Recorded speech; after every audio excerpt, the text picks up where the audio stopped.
Qui andiamo a intervenire sostanzialmente sia nella rete fognaria che nel depuratore.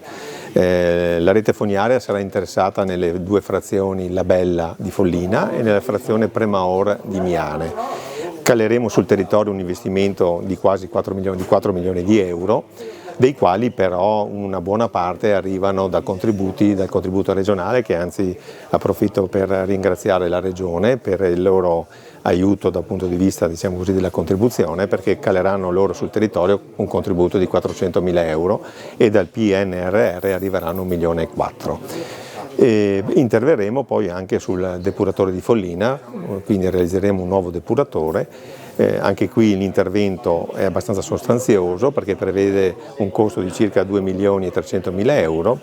Anche qui, grazie al contributo regionale di 400.000 euro e al PNRR di 1,7 milioni, riusciremo un attimino a contenere i costi. Ringrazio fin d'ora naturalmente i sindaci sia di Follina che di Miane per la collaborazione, perché interventi di questo tipo naturalmente devono essere fatti in sinergia tra la società Alto Trevigiano Servizi ma anche i comuni. Capisco che qualche disagio verrà creato dalla cittadinanza, ma cercheremo appunto grazie alla sinergia con i comuni di ridurre il più possibile i disagi verso la cittadinanza, cercando di mantenere anche un po' la tempistica di esecuzione che dovrebbe, diciamo così, prevedere la conclusione di questi lavori in primavera 2026.